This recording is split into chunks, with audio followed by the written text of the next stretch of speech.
আপনারা জানেন যে গতকালকে এই দেশে নতুন প্রধানমন্ত্রী এসছেন। কিয়ার স্টারমার পদত্যাগ করতে হয়েছিল পার্টি লিডার হিসাবে লেবার পার্টি। তো সেখানে লেবার পার্টি নতুন লিডার চুজ করেছে অ্যান্ডি বার্নহাম, যিনি আমাদের এখন প্রধানমন্ত্রী গতকালকে থেকে, এবং উনি তার নতুন ক্যাবিনেট ঘোষণা করেছেন। নতুন ক্যাবিনেটে অনেককেই উনি আগের পদে বহাল রেখেছেন এবং কাউকে কাউকে নতুন রিক্রুট করেছেন। তার মধ্যে উল্লেখযোগ্য যদি বলি সেটা হচ্ছে শেবানা মাহমুদ, যিনি কিয়ার স্টারমারের ক্যাবিনেটে স্বরাষ্ট্রমন্ত্রী ছিলেন বা হোম সেক্রেটারি ছিলেন। উনি এই অ্যান্ডি বার্নহামের ক্যাবিনেটেও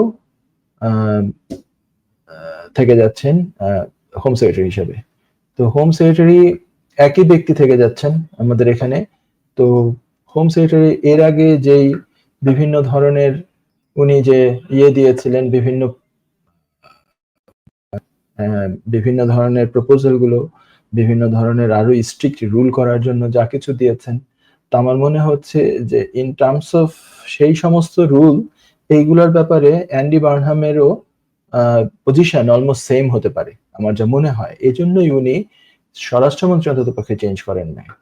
তবে এই স্বরাষ্ট্রমন্ত্রী অত্যন্ত আনপপুলার উইদিন তাদের নিজেদের দলের মধ্যেই, এবং এই স্বরাষ্ট্রমন্ত্রীর কারণে অনেকাংশে ক্ষতিগ্রস্ত হয়েছেন এই কিয়ার স্টারমার, এবং সেটা যদি কন্টিনিউ রাখা হয় তাহলে আমার মনে হয় যে এখন যে আমাদের প্রধানমন্ত্রী হলেন অ্যান্ডি বার্নহাম, তারও বেশ হয়তো বা একটা বিপদ হতে পারে, সমস্যা হতে পারে।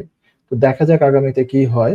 আমরা চাবো যে স্বরাষ্ট্রমন্ত্রী পরেও প্রধানমন্ত্রীর তো অবশ্যই দিক নির্দেশনা থাকে। প্রধানমন্ত্রী যে এমন নয় যে স্বরাষ্ট্রমন্ত্রীর উপরেই সমস্ত ধরনের, স্বরাষ্ট্র হোম সেক্রেটারির উপরেই সমস্ত ধরনের রিলায়েন্স থাকে। প্রধানমন্ত্রীরও একটা ভূমিকা থাকে বিভিন্ন নতুন আইনগুলো করার ব্যাপারে, নতুন রুল চেঞ্জের ব্যাপারে। So let's see what happens. তো আমরা বলবো যে আপনাদেরকে ভিজিলেন্ট থাকার জন্য, কখন কি হচ্ছে সেগুলো সম্পর্কে সবসময় খোঁজ রাখার জন্য, এবং আপনি এটাতে কোনো এফেক্টেড হচ্ছেন কিনা সেটাও আপনি একটু সবসময় একটু ভিজিলেন্ট থাকবেন। আশা করি এই জিনিসটা আপনারা একটু খেয়াল রেখে চলবেন।